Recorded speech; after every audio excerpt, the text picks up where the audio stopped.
Stupidity. D&D can reach such high levels of stupidity, and I love it. This was after the town incident and the goblin incident, and by this point Dr. Data had run us through a full campaign, which we had recently finished at the time. We were going on a camping trip soon, so he made a one-shot for us to try. It took more sessions than that. We later ended up calling it the Underdork campaign, and we made new characters for it. Data Rot played a half-elf ranger named Tanithil Darksbane, Dark Templar played a drow rogue named Vulpecula, and I played a silver dragonborn paladin named Arjan Eldenford. So our characters didn't know each other at the time, but they all happened to be in the small village of Hollowville when a dome of magical energy enclosed the village. Then, everyone heard a voice in their heads. "People of Hollowville, my name is Naznarath. I will only release you when you bring me the magical staff of fire, which lies at the end of the dungeon in your town well." So naturally, the town held a meeting. Also naturally, they decided to send the 3 random travelers in together. The village didn't have many fighters except for an elf wizard named Fizzle, but he was 957 years old and was unable to help much. So we went down into the well. So, what are you two doing here anyways? I was just getting some supplies for my tribe. Why, I'm here on a sacred quest to smite evil. We started making our way through the tunnels, with stalagmites and stalactites on either side. When heading down a rather straight tunnel, we found a wooden door. Looking inside, we found a room furnished with some chairs, tables, and playing cards. Then we heard footsteps from outside in the hall, as well as some voices. Vulpecula, who didn't enter the room, hid behind some of the stalagmites. Tanithil hid behind the door, and Arjan jumped behind a chair. 2 kobolds entered the room. "Finally, time for a break. Do you want to play some cards?" "Oh, sure. Let me grab a chair." He comes over and takes a chair, revealing Arjan. "Huh? Who are you?" Why, I'm Arjan Eldenford." "What are you doing here? I don't recognize you." "Oh, he must be a prisoner. We've never had a prisoner before." What? No, I work here." "Really? I don't recall the boss hiring any dragonborns. Follow us." Of course." We turn to leave, and the kobolds spot Tanithil. Who's he?" Another employee, of course. So the kobolds led us through a tunnel and to a large stone door. Inside were several dozen kobolds, and a red dragon on a pile of gold.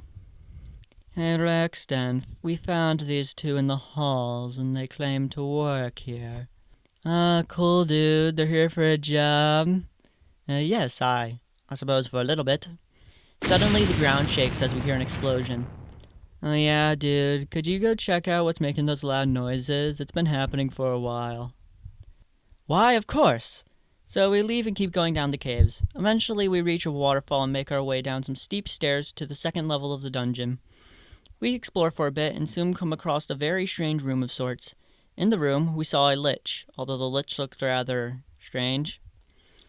"Oh, why, hello there. My name is Dr. Lich, and this is my assistant, Toothy." Blah, blah. Hello. What might you be doing here? "Why, this is my lab. I am working on building a rocket, you see. You know, all the other liches these days want to conquer the world and such. But where's the fun in that? And so much competition, yikes. No, I shall be the first lich to conquer the moon. Well, once that annoying energy field goes away. Oh, since you're here, can I ask you a favor?" Well, "Perfect! One of my oil pipes has been clogged. Can you find out why and fix it? Thank you." Here's the key to the room. I'll reward you fairly if you fix it." So we went to the room Dr. Lich referred to and found that the pipe was clogged by a gelatinous cube. Smite evil? So we fought it and then returned it to Dr. Lich. He thanked us and rewarded us with a folding boat. Basically, you say a command word to make it go from pocket size to the size of canoe and vice versa. He also said he'll make us a knife of alertness if we bring him a woodland gem and a scroll of alarm, and an elevator rod if we bring him a scroll of Tensor's floating disc and a staff of verticality. Then we go and continue exploring. We soon end up finding a room with 2 chests in it. Yep, we all know what this is. Surely enough, one was a mimic, but the other had 300 GP. We found a Zorn, this, and gave him some gems, so he told us of a secret passage. We find it and enter a secret room with another 2 chests. guarded by a flying sword and an animated armor. And we nearly died. You see, they both had high AC, and we were still injured from fighting the Mimic, I believe, but we managed to pull through. And hey, the chests contained the scrolls we needed.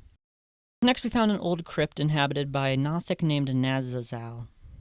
He said he'd give us a cloak of stealth if we could bring him a crystal orb from the Beholder Lair further in the dungeon. We agree, and he gives us a map to the Beholder Lair, as well as a compass that will lead us through it and beep if the Beholder is nearby.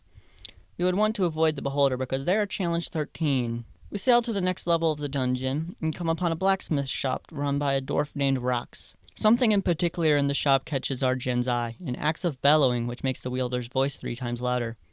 Can I test it? Go ahead. I'll take it. Oh no. We leave the shop and go out of our way to explore side passage.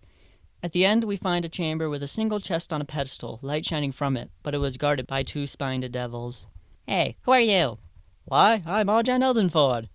Well, I'm Yuxus, and this is Yuxus. We're guarding this holy celestial object, and nobody can use it. Well, that sounds awfully boring. It is, and we've been waiting for it to spontaneously destroy itself for 1,000 years. Hey, what's that fancy axe you got there? This axe makes me really loud. Do you want to hear? Sure. Okay,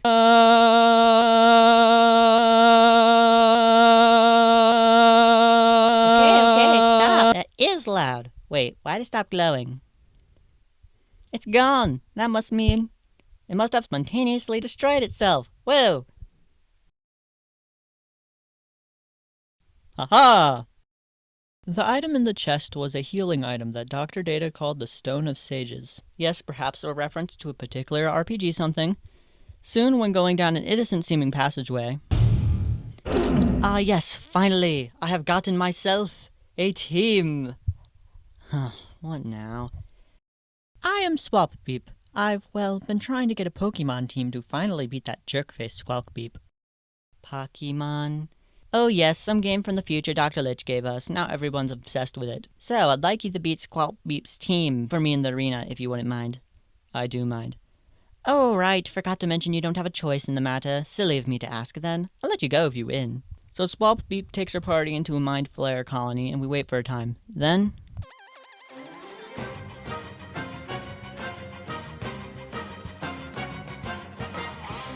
Everyone, do we have a show for you today? Our first team, we have Swapbeep. And on the other side, our returning champion, Squawkbeep. Let the battle begin! Might Evil! So we fight, and we win, to the shock of the crowd. Swapbeep then lets us go out of the colony and gives us a woodland gem as a token of appreciation. Soon, during a long rest, Arjan had a dream. Arjan, you must go to the mushroom forest further in this cave and obtain the sword Evilus Smitius. Ha-ha! That's not... And he's already gone. Come, fellows, I have a sacred quest!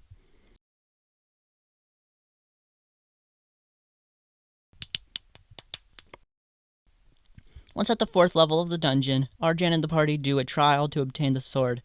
We get it, and it allows him to add his charismas to smite damage and the ability to reroll ones on smite damage. Mediocre, I know, but that doesn't matter because Arjan thought it was cool. We find the Beholder Lair and manage to sneak through without any incidences, and we soon get to a treasure room. Inside, guarding the room, was a spectator. Who are you? I'm Arjan. Why are you here? Why, I was told by the boss to guard this room. What about the stuff in the room? That doesn't matter. I was told to guard the room. Do whatever you want with the stuff as long as you don't harm this room. So we take the treasure, which consists of a crystal ball, a bag filled with something, and a staff of verticality. We get out and return to Dr. Lich to get the Knife of Alertness and the elevator rod. We then give Nazazal back his things along with a crystal orb to get a Cloak of Stealth. We go back down and find the end of the dungeon, where a waterfall drops 1,000 feet into the chamber below. Luckily, we had our elevator rod.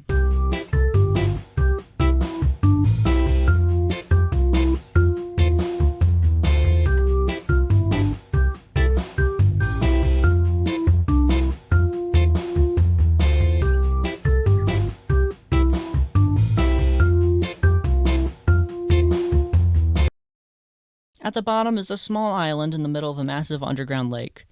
We enter a chamber and find what we were looking for, the Staff of Fire. We beat the shield guardian that was guarding it, and then made our way back to the surface. Yes, we told Rexden what the explosions were first, which was apparently caused by Dr. Lich.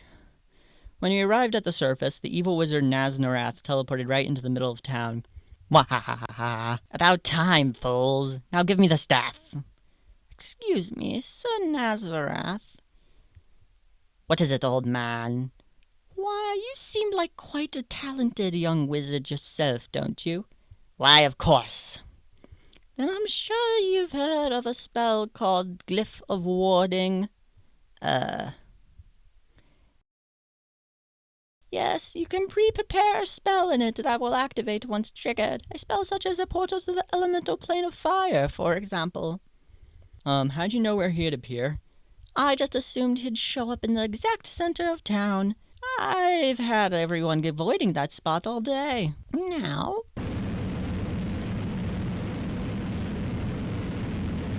farewell, everyone. We are off to conquer the moon.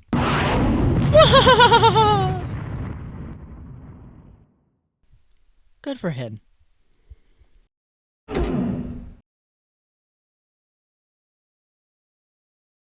It's ours! Ah. And with that, our quest was concluded, the village saved, and our party members went their separate ways.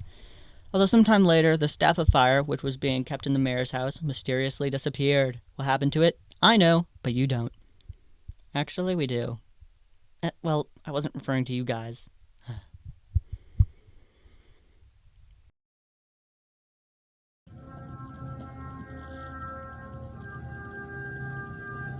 That's one small step for man, one giant leap for one in Grumish's left eye.